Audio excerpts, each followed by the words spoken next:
देखिए, सबसे पहली बात यहाँ पर 2 पॉइंट रहेंगे, 2 तरह से हम इस वीडियो को डिवाइड करते हैं। सबसे पहला टॉपिक ये रहेगा कि मान लीजिए आप सिविल इंजीनियरिंग, आपका जो क्वालिफिकेशन है वो सिविल इंजीनियरिंग नहीं है, या फिर आप किसी भी सिविल इंजीनियरिंग रिलेटेड डिपार्टमेंट में जॉब पर नहीं है, बल्कि आप किसी अदर डिपार्टमेंट पर हैं। फॉर एग्जांपल मान लीजिए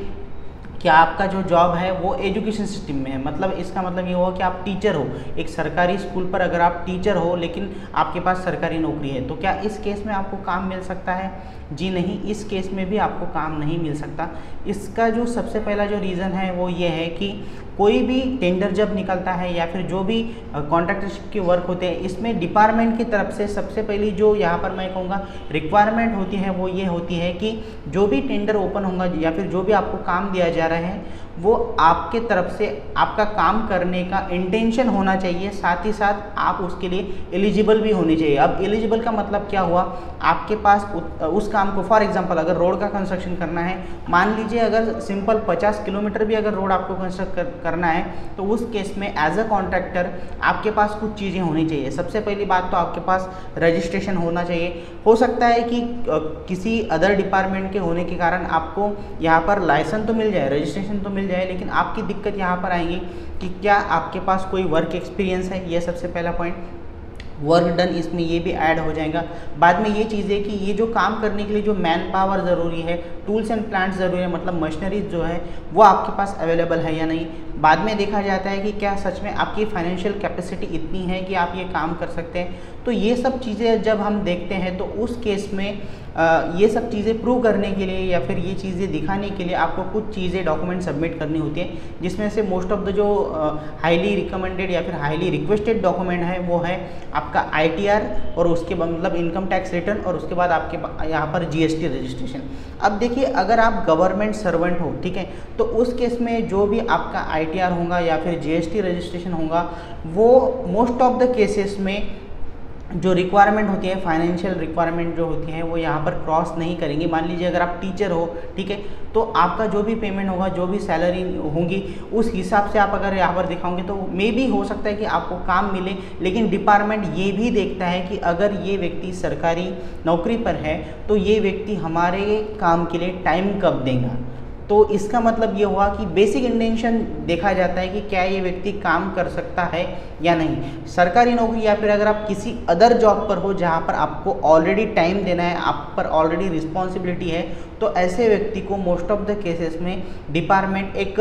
प्रॉफिटेबल कॉन्ट्रैक्टर की तरह नहीं देखता, या फिर मैं कहूँगा कि इवन वर्केबल कॉन्ट्रैक्टर की तरह नहीं देखता। अगर आप देखेंगे प्रैक्टिकली कई सारे कॉन्ट्रैक्टर रजिस्ट्रेशन यहाँ पर हो जाते हैं डिपार्टमेंट की तरफ से, वहाँ पर कोई रोक नहीं लगाई जाती, लेकिन जब टेंडर निकलते हैं, काम दिए जाते हैं, तब बारीकी से ये देखा जाता है कि क्या सच में ये व्यक्ति उस काम को पूरा कर पाएगा या नहीं। तो यहाँ पर मैं ये कहूँगा कि अगर आप अदर डिपार्टमेंट से हो,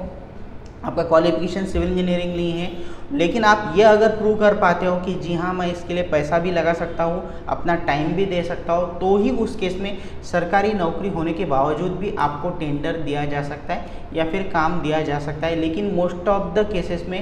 ये नहीं होगा, बिकॉज कोई भी सरकारी जॉब जो होता है उसका जो वर्किंग टाइम होता है वो मोस्ट ऑफ द केसेस में यही रहेगा कि आपको सुबह 11 से 5 बजे तक का टाइमिंग रहेगा, तो और इसी में ही काम करना है। तो ये चीज़ें डिपार्टमेंट सब ऑब्जर्व करता है और आपको काम नहीं देगा। अब ये बात हुई यहाँ पर उन लोगों के लिए जो सिविल इंजीनियरिंग क्वालिफिकेशन से नहीं आते। लेकिन अगर कोई core civil engineer, for example मान लीजिए कि अगर कोई जूनियर इंजीनियर है ZP के डिपार्टमेंट में, PWD डिपार्टमेंट में, या फिर किसी भी डिपार्टमेंट में जिसने डिप्लोमा इन सिविल इंजीनियरिंग या फिर degree in civil engineering complete हो चुकी है, तो उस केस में ऐसे सरकारी व्यक्ति को, ऐसे सरकारी अधिकारी को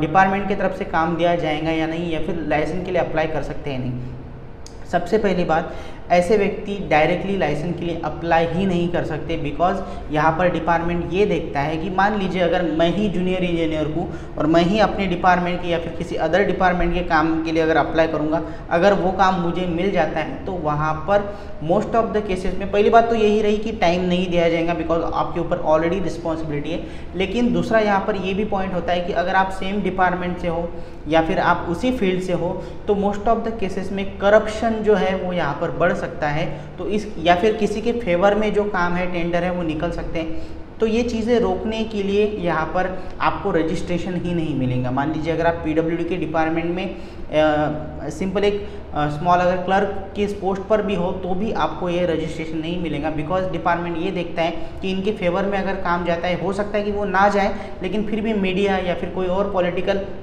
जो एंगल है उससे अगर देखा जाएगा तो जो व्यक्ति है, साथ ही साथ मोस्ट ऑफ द केसेस में जो डिपार्टमेंट है, इनके इमेज पर जो आ जाएंगी उसे ना आने के लिए या फिर ऐसा प्रॉब्लम राइज ना हो, इसके लिए डिपार्टमेंट अपने ही डिपार्टमेंट के लोगों को कभी भी रजिस्ट्रेशन अप्लाई करने नहीं देगा, या फिर इनिशियल स्टेज में ही आपको लाइसेंस जो है वो आपका रिजेक्ट कर दिया जाएगा। तो इसका मतलब ये हुआ दोनों तरफ से अगर देखा जाए तो आपको सरकारी टेंडर जो होते हैं पीडब्ल्यूडी के, जेडपी के, इवन रेलवे के, तो बेसिकली मैं कहूँगा कि जो कॉन्ट्रैक्ट है बेसिकली जिसमें हमें प्रैक्टिकली वर्क करना है फील्ड पर, इस तरह के रजिस्ट्रेशन आपको नहीं दिए जाएंगे।